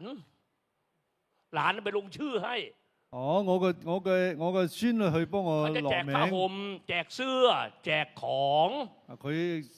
落咗之後咧，佢會送好多嘢嘅。 ไอเราไปถึงก็ไปนั่งอยู่ที่เต็นท์ 我去到咧係就喺度坐， มันก็ถามว่าคนไหนอยากขึ้นไอคนไหนอยากลงนรกบ้างยกมือ 又問邊個想落地獄咧？你舉手啊！ ฉันก็ไม่ยก 我又唔舉手啦。 บอกคนไหนอยากขึ้นสวรรค์ยกมือ 邊個想上天堂？你 ฉัน 舉 ก็ย 手。 ก 我舉手啦。 มันบอกว่าเอาแล้วอธิษฐานตามมัน 就跟佢咁樣去祈禱， แล้วก็ไปอาบน้ำก่อน 跟住去沖涼， เดี๋ยวแจกเสื้อแจกผ้าห่มให้ 跟住咧就會派啲衫啊，派 ฉันก็ไปอาบน้ 啲被入俾你，我咪 ำแล้ว 去 มัน 沖 ก็บอก 涼。 ให้ถ่ายรูป 跟住佢就叫我影相 โอ้ 啦。 ยตากล้องนะมันบังคับทุกอย่าง 佢叫即係全部都佢安排晒㗎。 ท่าแรกมันบอกให้กดไลค์ 第一咧就叫佢 เดี๋ยวมันก็บอกว่าก ดไลค์ ทำมินิฮาร์ด 跟住又 mini heart， เดี๋ยวให้ชูมือ 跟住舉手 แล้วก็ถ่ายวิดีโอเฮ้ 跟住就嘿， แต่ก็ทำตามมันนั่นแหละ 我跟佢咁樣去做。 แล้วเชื่อยัง 你信咗未？ เชื่ออะไรยังไม่รู้เรื่องเลย 信咗咩我都未知， ข้าวละมานเยอะจริง 所以稗子好多。 ๆ จากสาธรอยากได้3 วันคุณบัพติศมาหาผมนี่เดี๋ยวทำให้ คิดจากสาธรถ้าอยากได้3,000 คนบัพติศมาหาผม 哦，如果你真係想有三千個人受浸嘅，你揾 ผมทำให้ครับ 佢幫你做。 ขอแค่2 ล้านก็พอ 你俾我200萬，我幫你揾3000個會友， 2 ล้านนี่มากกว่า 3,000 คนนะบัพติศมา 多過3000個人。 เล่นอะไรอะข้าวละมานนี่เยอะจริง 所以呢個世界稗子好 ๆแต่ 多， ของจริงเห็นไหมแผ่นดินสวรรค์ 但 ขึ้นแล้ว 係真 จริง 嘅 ขึ้นอ 咧 ยู่ของจริงเนี่ยขึ้นไป ข้าวละมานสุดท้ายก็ถูกเผาอยู่ไม่นานหรอก 最後啲稗子係會被燒嘅。 ต่อมาข้าวสาลีก็โตขึ้นเป็นต้นไม้เห็นไหมเม็ดผักกาดเม็ดมัสตาร์ดโตขึ้นต้นไม้โตขึ้น 嗰啲麥子啱啱成長啦， จนนกในอากาศทำไมครับ นกในอากาศมาทำรัง 所以嗰啲雀仔嚟到築巢啦。 ถามว่านกในอากาศคืออะไร 呢個空中嘅飛鳥係咩咧？ อันนี้พูดไปแล้วนะอาจจะกระทบหลายคนนะ 或者講到會影響到好多人。 คนของพระเจ้าไม่ใช่นกคนของพระเจ้าคือต้นไม้ต้นนี้ 神嘅人咧係呢一棵嘅樹，唔係啲雀仔。 แต่เมื่อแผ่นดินสวรรค์เจริญขึ้น 當呢個天國嘅呢一個再成長嘅話，成 ใน 長之後 คริสตจักรในAD 300 AD 300คริสตศักราช300喺呢一個主後300年，公元300公元300 公元300年， จักรพรรดิคอนสแตนติน呢個江斯丹頓王เปลี่ยนจักรวรรดิโรมันให้นับถือศาสนาคริสต์將呢一個羅馬咧嗰個佢哋嘅國教改做呢一個基督教。 เป็นไงยึดไหมเขาเรียก take over ต้นเนี่ย佢就即係好似咁去take over 咁樣。แต่ของจริงก็ยังอยู่但真嘅仲喺度。อย่างที่สี่第四，พระเยซูพูดเลย主耶穌嗰度點講？ แผ่นดินสวรรค์震國天國เปรียบเหมือนผู้หญิงคนหนึ่ง就好似一個女士，ฟู่นี่一個婦女，เอาเชื้อลงไปแป้ง3 ถัง將呢一啲嘅將啲酵咧擺喺3個唔同嘅一個粉個入 จน 邊， แป้งนั้นฟูขึ้นทั้งก้อน將嗰啲因為啲粉咧就發酵咗。 ตรงนี้หมายถึงอะไร呢個講到咩咧？ เมื่อข่าวประเสริฐขยายออกไป當呢一個福音廣傳嘅時候， ทำไมต้อง3 ถัง點解要3เพราะ 份唔 ข่าว 同 ประเสริ 嘅？ ฐจะกระจายไปทั่วโลก因為福音會係廣傳到世界各地。 พี่น้องเห็นประเทศอิสราเอลไหมครับ大家知唔知以色列อิสราเอลเนี่ย 以色列？ ถ้าพี่น้องเข้าไปดู Google 我哋去 Google 睇以色列嘅 พิม 話 พ์，คำว่า the center of map of the world 就話呢個世界嘅中心， ก็คือแผนที่โลก 地 จุดศูน 圖 ย์กลางแผนที่โลก 世界地圖嘅中心 มันก็คือแผนที่อิสราเอล 就係呢一個以色列啦。 อิสราเอลเชื่อม3 ทวีปติดกัน以色列咧係去到聯繫咗3個唔同嘅一個區域， เอเชีย亞洲、 ยุโรป 歐洲 แอฟริกา同埋非洲， ตะวันออกกลางอยู่ที่นี่呢個中東喺中 เห็น 間。 ไหมดังนั้นเนี่ยข่าวประเสริฐ 呢、ข่าว 個 ประเสริฐ 呢、個福音 กระจายไปทั่วโลก 就傳去全世界啦。 ตอนนี้มาดูอย่างที่ 去睇第5樣， 5อย่างที่5อย่างที่6อย่างที่7 5、6、7， อันนี้คนละเรื่องละ 呢個係另外唔同噶啦。 พระองค์รู้สึกแบ่งละ 主耶穌會分 อันนี้คือการขยายของแผ่นดินสวรรค์ 呢個天國嘅擴展， เพราะอย่างที่ 去到第5， 5พูดถึงอะไร 講到咩嘢？ หัวใจของคนที่อยู่ในแผ่นดินสวรรค์ 就係講到我哋人嘅心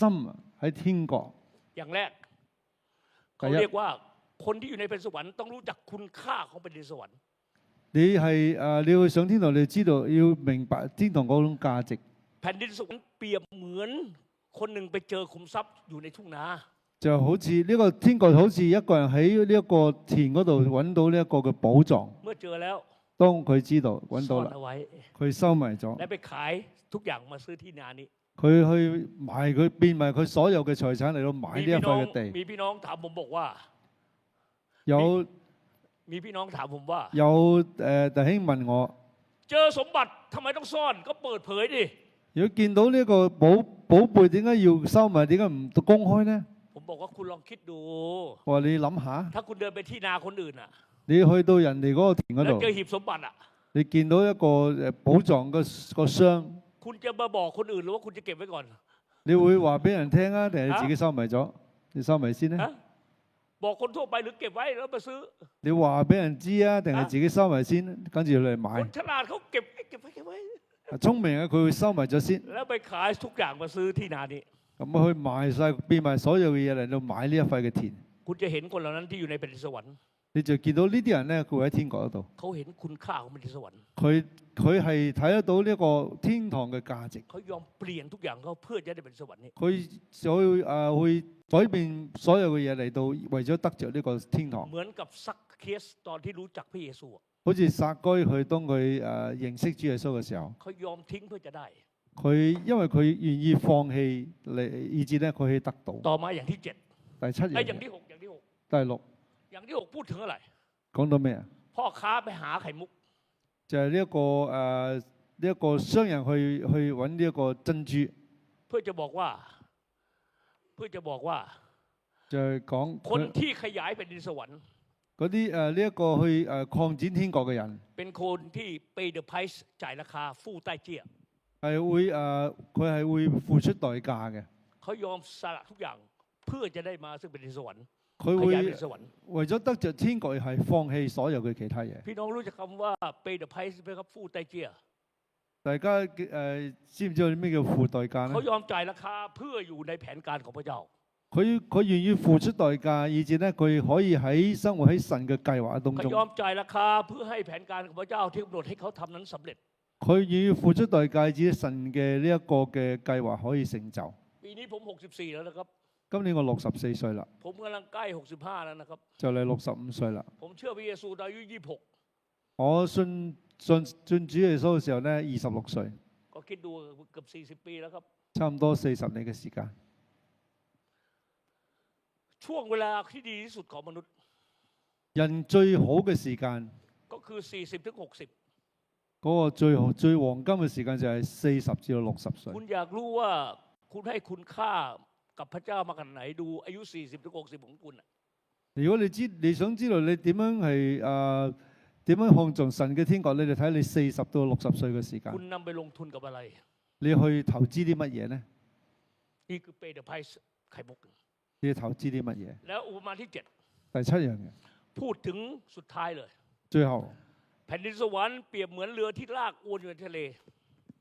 就係講到好似喺呢一個天國，好似喺海入邊嗰度捉魚咁樣， ได้ปลา 打 เป็นอัน 網 มากได้ปลาเป็นอันมาก 係撒網咧得到好多嘅魚， ทั้งปลาดีปลาไม่ดี 好嘅魚、唔好嘅魚。 พอถึงขึ้นฝั่งแล้ว 上到岸之後， เขาคัดปลาดีเก็บไว้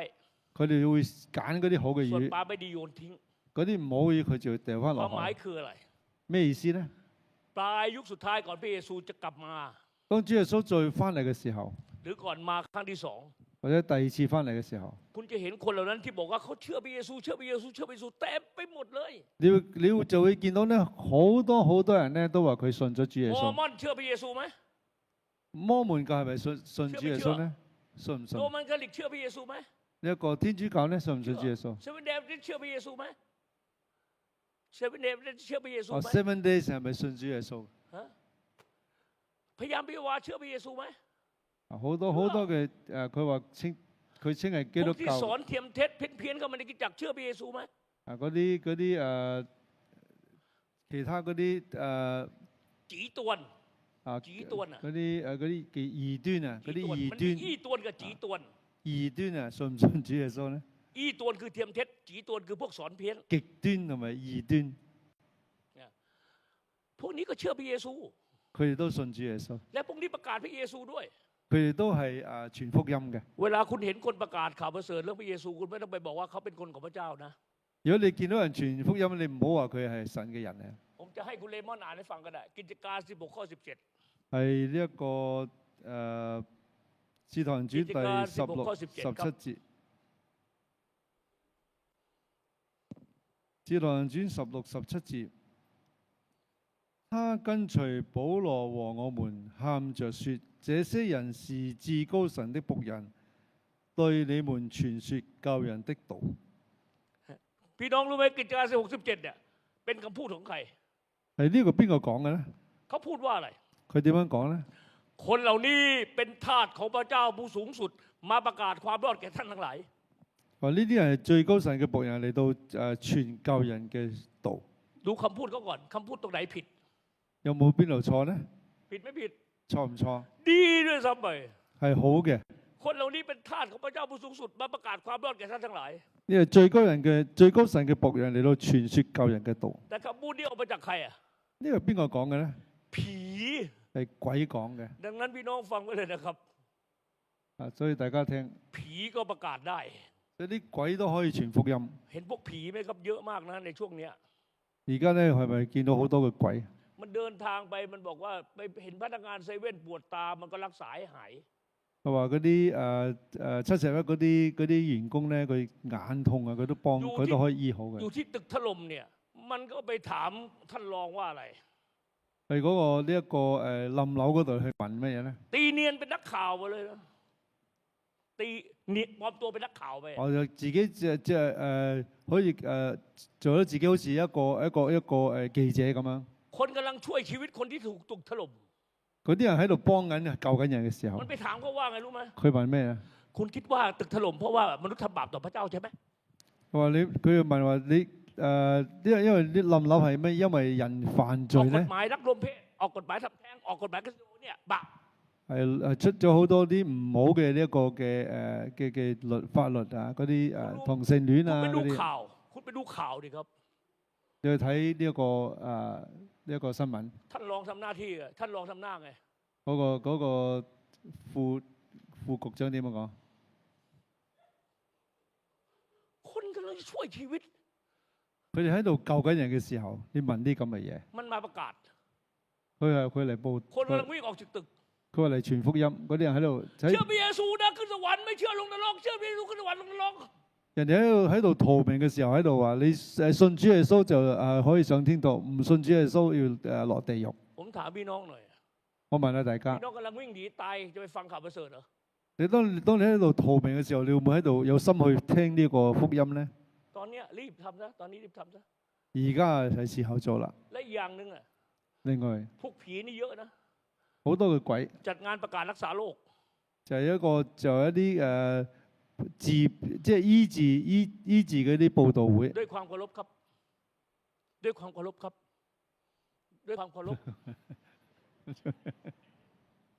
ขอโทษครับ 唔好意思，唔好意思，唔好意思， ขอโทษครับ 唔好意思。 ช่วงโควิดคุณหายไปไหนครับ 喺呢一個 Covid 時間，你去咗邊度 ช่วงโควิดนั้นนาทีทองเลยนะครับ ？Covid 時候係一個最好嘅傳福音嘅 ให้ 時 ข้า 候。 พเจ้าถูกฉีดทั้ง4 เข็ม 我已經俾打咗四針嘅呢一個嘅疫 คุณ 苗。 ทำอะไร 你喺度做緊乜嘢？ อุปมาสุดท้ายอย่างที่ 7第7樣嘅呢一個 แผ่นดินสวรรค์เหมือนกับ ปี อวนที่ลากปลาในทะเลเข้ามา 就好似天國就好似一個撒網喺度海度撒網咁 จะ 樣， คัดเลือกแต่ปลาดีเก็บไว้ 只係揀選啲好嘅魚。 ปลาดีปลาเลวต่างกันตรงไหน 好嘅魚同埋唔好魚有咩分別呢？ ปลาดีมีพระวิญญาณบริสุทธิ์ 好嘅魚有呢一個聖靈， ปลาเลวไม่มี 唔好嘅冇聖靈嘅存在。 เครื่องหมายคนมีพระวิญญาณบริสุทธิ์ 點樣就知道你有神嘅呢一個聖靈呢？ 有聖靈嘅記號 有聖靈嘅記號 เครื่องหมายคนมีพระวิญญาณบริสุทธิ์ ไม่ 有 ใช่ทำอัศจรรย์ได้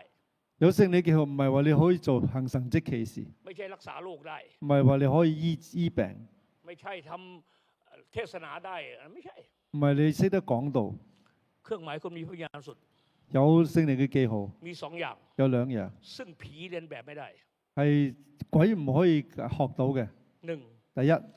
มีความจริง 有真實， ไม่พูดเท็จ 唔講假嘅， พูดตามพระคำพระเจ้า 就係跟神嘅説話去講。 2. 第二， มีชีวิตบริสุทธิ์ 有一個聖潔嘅生命， ต่อหน้าคนรับหลังคนเป็นคนคนเดียวกัน 喺人前人後都係同一個人。 นั้นพี่น้องดูดี 所以大家睇清楚， ๆ อย่าไปโดนในพวกสอนเพี้ยนหลอก 唔好去嗰啲被嗰啲即啲邪教去 นี่คือคำพยากรณ์หลังจากพระเยซูเป็นเกิดความตายอย่างที่ 2呢個第二點主耶穌呢一個復活之後所第三日， ก็คือมัทธิวบทที่ 就係馬太福音第24節。 24หลังจากพระเยซูฟื้นจากความตายแล้ว 馬太福音第24章，當到主耶穌基督復活之後， คำพยากรณ์ของพระเยซูก็เป็นจริงเรื่อย 主耶穌所講嘅預言都係慢慢成真。 คำพยากรณ์เกี่ยวกับอะไร 講啲咩呢？ วันสิ้นโลก 就係呢一個末日啦。 คุณเห็นยัง 你睇到未？ ปีเดือนเนี่ยต้นเดือนที่ผ่านมา 上個月頭呢個月頭， ผมนั่งรถมาจากโคราชมากรุงเทพ 我喺嗰啦坐車嚟到曼谷， วันเสาร์แผ่นดินไหวนั่นน่ะ 禮拜六都有呢一個地震， พอมาถึงปากช่อง 嚟到白倉嘅地方。 พี่น้องโทรมาอาจารย์ตึกถล่มได้ยินข่าวยัง 傳道天你有冇聽到收到消息啊？有冧樓啊！ ผมบอกไม่รู้เรื่องเลยอยู่บนรถ 我唔知喺車度，我唔知道 อา。จารย์ดูข่าว 你睇下新聞啦，พอดูเสร็จ 傳道 พอดูเสร็จ 當我睇到之後， ผมก็ดูว่าเส้นทางจะมาอโศกเนี่ยผมจะต้องมาพักที่อโศกเนี่ย 話 รถติดไหม 我就睇下我去嗰個酒店咧有冇塞車， แดงทั้งหมดเลย 全部都紅晒。 5 โมงเย็นผมอยู่ที่ท่าเรือคลองเตยทางด่วน 咁夜晚5點鐘咧，我喺呢一個高速上面，喺礦地嗰個碼頭高速上面， อยากเข้าห้องน้ำเต็มที่แล้วครับพี่ 好想去廁所。 ผมมาตั้งแต่11 โมงเช้าอ่ะ 由11點開始坐車， ดูไอ้นั่นอ่ะ GPS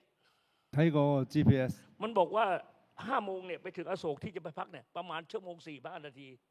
又去到喺嗰度去到阿叔個地方，佢嘅酒店咧要1個鐘頭45分鐘， ผมก็กั้นเอาไว้ 我度忍住啦，忍住， สุดท้าย 最後 มาถึงอโศก 去到阿叔啦， 4 ทุ่มครึ่ง 夜晚10點半， พอลงรถปั๊บ 一落車即刻 พี่น้องมาบอกอาจารย์มาแล้วเหรอครับ 啊，話傳道到咗啦， ผมบอก不要多說不要多說 冇廁所在哪里 冇咁多揾廁所先， สุขาอยู่ไหนวิ่งเลยพี่ 啊，走 ไม่ไหว 嚟 แล้ว 冇辦法，忍唔到， แผ่นดินไหว 一個地震， หนักไหม่หนัก 嚴唔嚴重咧？ ตอนนี้หลายคนยังผวาไม่กล้าขึ้นตึกเลย 而家仲有好多人咧都仲喺度驚緊，唔敢上高樓啊！ นี่คือหนึ่งในคำพยากรณ์ 呢、個就係呢一個其中一個嘅預 มี 言。 คนถามผมอะ 有人問我 อาจารย์แผ่นดินไหวมันจะมาอีกไหม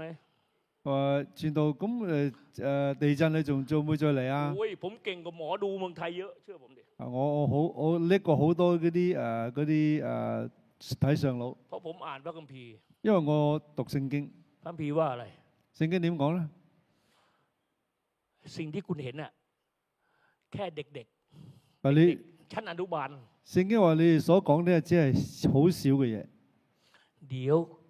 จะมามากกว่านี้หลายร้อยเท่าหลายพันเท่า 仲有好就比呢個嚴重100倍、1000倍嘅發 ของ 生 คุณ。เลมอนอ่านวิวรณ์16 ข้อ 18 ครับ 我哋讀一個啟示錄16章18節。啟示錄16章18節，有閃電、聲音、雷轟、大地震，自從地上有人以來，沒有這樣大、這樣厲害的地震。 จะมีแผ่นดินไหวเกิดขึ้นก่อนวันสิ้นโลก เท่าที่โลกนี้ตั้งแต่โลกนี้มีมาไม่เคยมีแรงอย่างนี้เลย 仲有自從有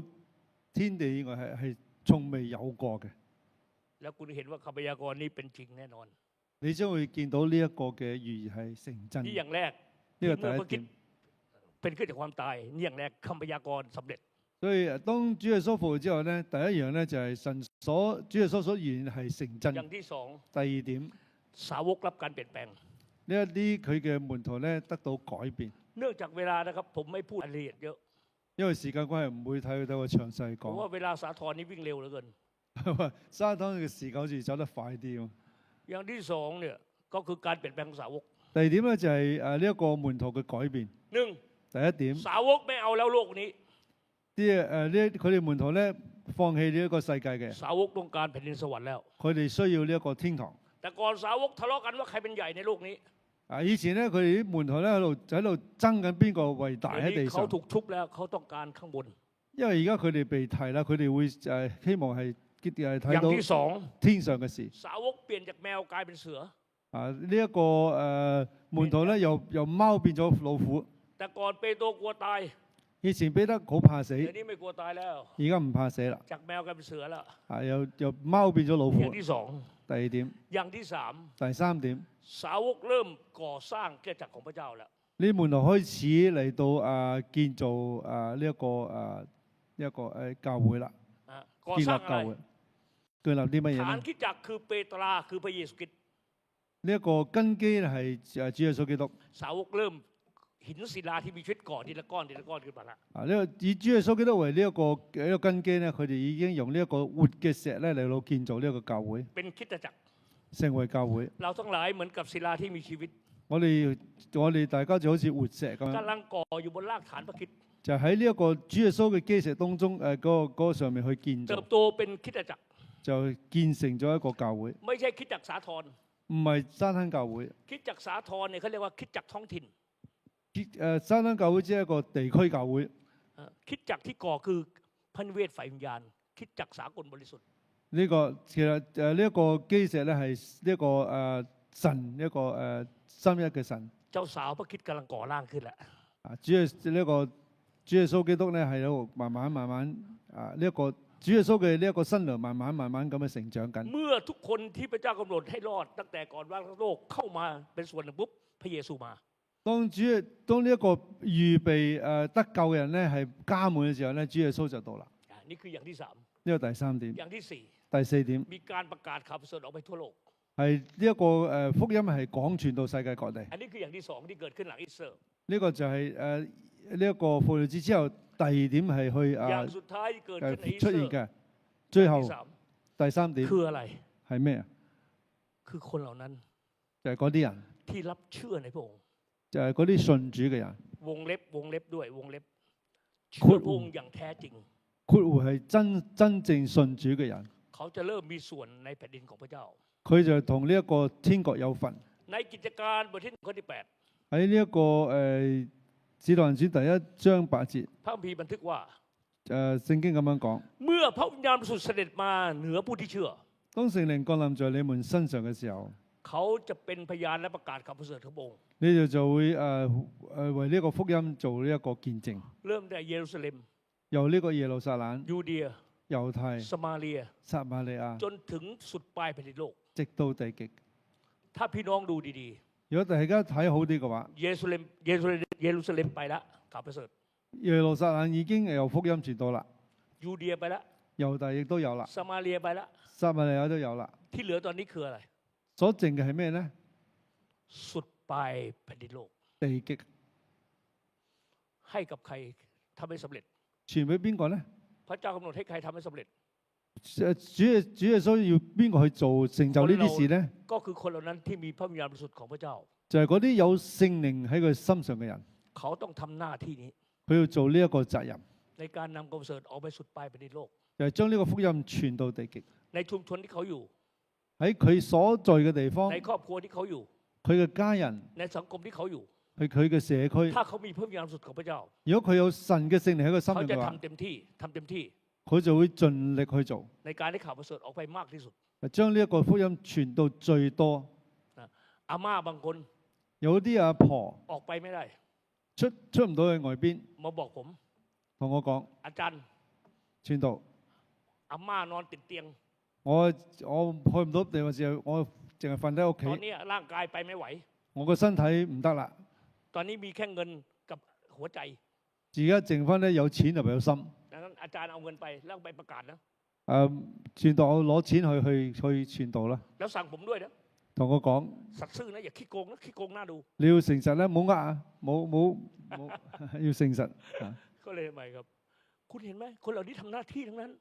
啊呢啲人佢都做好嘅責任， ในการประกาศข่าวประเสริฐ 做好傳福音嘅責任。 ถ้าเราทุกคน 如果我哋每個人， ที่มีพระวิญญาณบริสุทธิ์ของพระเจ้า 我哋有神嘅聖靈喺我哋身 ทำ 上， หน้าที่นี้ 做好呢個責任。 ข่าวประเสริฐสุดปลายแผ่นดินโลกไหมครับ 呢個福音係咪傳到地極呢？ สุดไม่สุด 會唔會去到呢？ บางคนอาจจะไปได้ไม่เยอะ แต่เขาทำสุดปลายแผ่นดินโลกของเขา 有啲人咧，佢係去得唔遠，但係佢盡佢去到最遠，佢能力做到最遠個地 บาง 方。 คนเนี่ยศักยภาพสูงขีดความสามารถสูง 有啲人係有能力去到更遠 เขา 嘅， ไปได้กว้างกว่านั้นอีก 去到更加闊嘅地 เมื่อสัก 方。 ครู่เห็นผู้ปกครองยกกระดานผมก็รู้แล้วศักยภาพสูงมาก 頭先見到長老咧搬呢個 ยัง 威 แข็ง 博 แร 嘅 ง 時 อยู่ 候 ครับต้องไปนะครับ 啊，仲好體力仲好強壯，所以可以去得遠 นี่แสดง 啲。 ว่าทำไมมีกำลังที่ออกไปมากกว้างขึ้นเลย 即係話佢有咁嘅體力可以去到更遠嘅。 คุณให้ผมยกนี่ตายเลยครับตอนนี้ยกไม่ได้นะครับ 如果你俾我而家俾我喐上嚟，我搞唔 เอ 到 วนะครับ 啊！我會腰痛。 พี่น้องครับ 弟兄姊妹， พระธรรมกิจการ 呢個使徒行傳 รอคนที่มีพระวิญญาณบริสุทธิ์ 等嗰啲有聖靈嘅人， นำข่าวประเสริฐ 將呢個福音 ออกไปจนทั่วโลก 去傳到地極。 นี่คือ3อย่าง 呢個三樣嘢 ที่เกิดขึ้นหลังอีสเตอร์ 就係呢一個復活節之後發生嘅事。 หวังว่าพระคำพระเจ้าในเช้าวันนี้ 希望咧今朝早晨嘅説話 จะหนุนใจพี่น้อง 就去鼓勵大家， ความเชื่อมั่นคง 我哋有呢一個堅定嘅信心， แบบอย่างของสาวกมีแล้ว 有一個好嘅呢一個榜樣。 ตอนนี้ถึงเราละ 而家係時候我哋要去做啦， สารต่อให้สำเร็จ 我哋係去繼承呢一啲嘅事， ทำให้พระธรรมกิจการที่พระเยซูคริสต์พูดไว้สำเร็จ 令到呢一個喺記錄呢一個使徒行傳主耶穌所講嘅係令到佢去成事 คือการ 成 นำ 實， ข่าวประเสริฐออกไปสุดปลายแผ่นดินโลก 就係將呢個福音傳到地極。 สุดปลายแผ่นดินโลกของแต่ละคนต่างกัน 我哋每一個人嘅地極係唔同嘅， ทำสุดความสามารถของเรา 就係要以我哋最大嘅能力去做得最好。 ขอพระเจ้าอวยพรพี่น้องครับ 求神賜福大家， ขอคุณเลมอนอธิษฐานได้ไหมครับ 我一齊禱告。天父，我哋多謝你恩典，讓我哋有機會嚟到聆聽你嘅説話。主要我哋知道咧，主耶穌你被釘係為咗我哋，你復活亦都令到我哋有盼望。主啊，你亦都讓我哋咧喺即係明白咧，其實呢個福音係要靠我哋去傳開嘅。主啊，就求你賜我哋能力，賜我哋有咁嘅呢一個有嗰呢一個負擔，以至咧我哋真係可以以至我哋自己得救之後咧，我哋可以將呢個嘅好消息嚟到廣傳，以至咧係即係福音咧快快去傳到地極。主啊，我哋渴望你再來，我哋等待你，我哋將榮耀同埋頌讚都歸俾你。禱告奉主耶穌基督聖名求，阿們。我想賜福大家。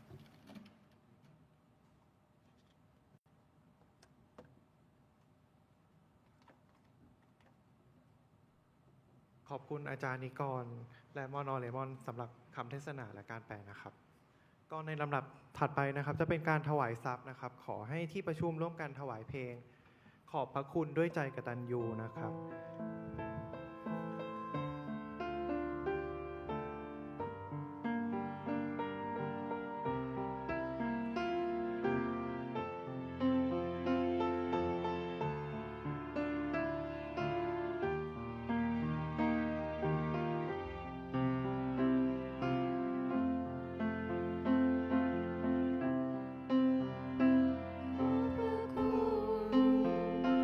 ด้วยใจกตัญญู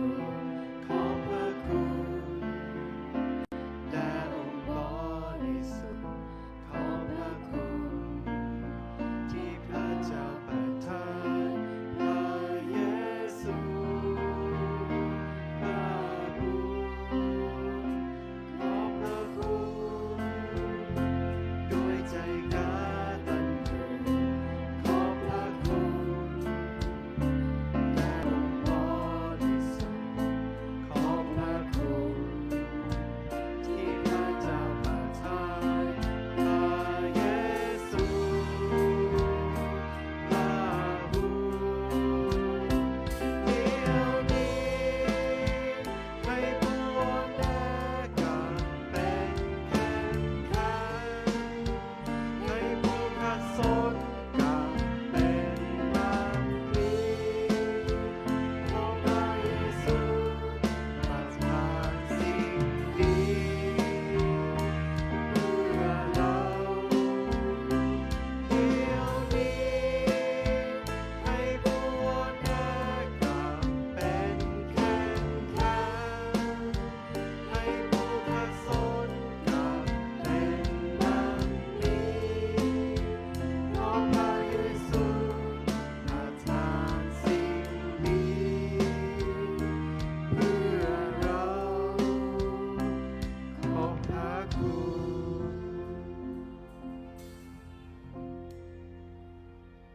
เรามาอธิษฐานด้วยกันนะครับ ข้าแต่พระบิดาเจ้า ขอบพระคุณสำหรับพระวจนะของพระองค์ในวันนี้ ขอทรงช่วยให้พวกข้าพระองค์ได้นำพระวจนะของพระองค์ไปใช้ให้เกิดผลในชีวิตของพวกข้าพระองค์ และขอ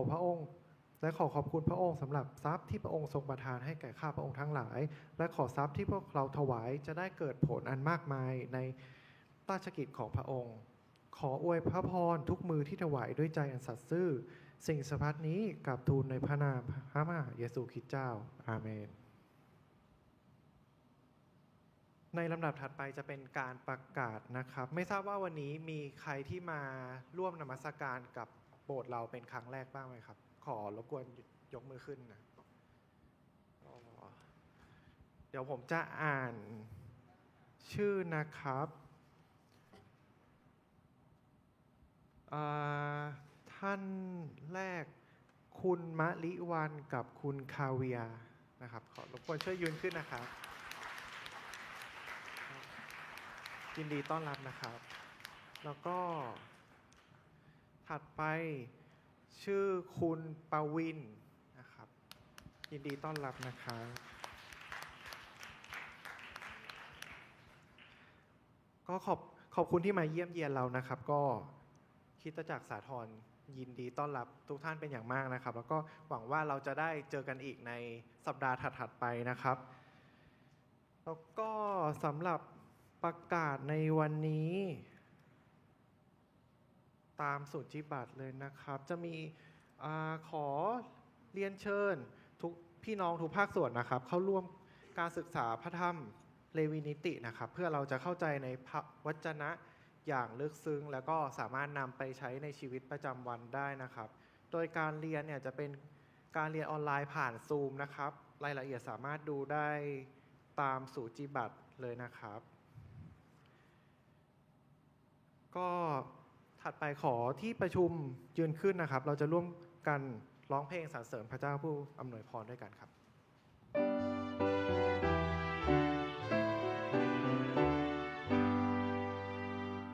สรรเสริญพระเจ้าผู้อำนวยพร สรรเสริญพระเจ้าเราประชากร สรรเสริญองค์พระบิดาพระบุตร สรรเสริญพระวิญญาณบริสุทธิ์อาเมน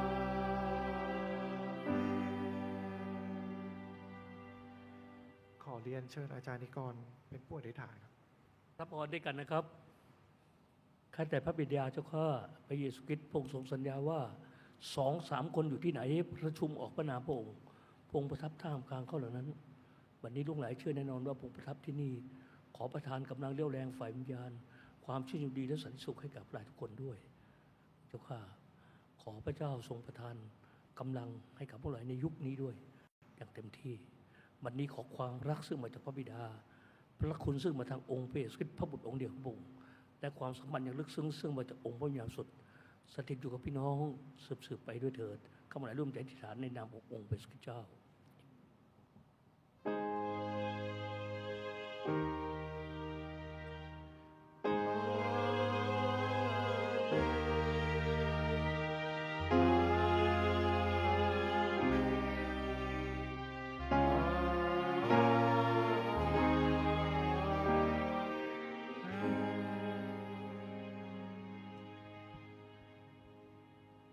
ขอที่ประชุมนั่งนะครับ แล้วก็ปิดการประชุมขอพระเจ้าอวยพร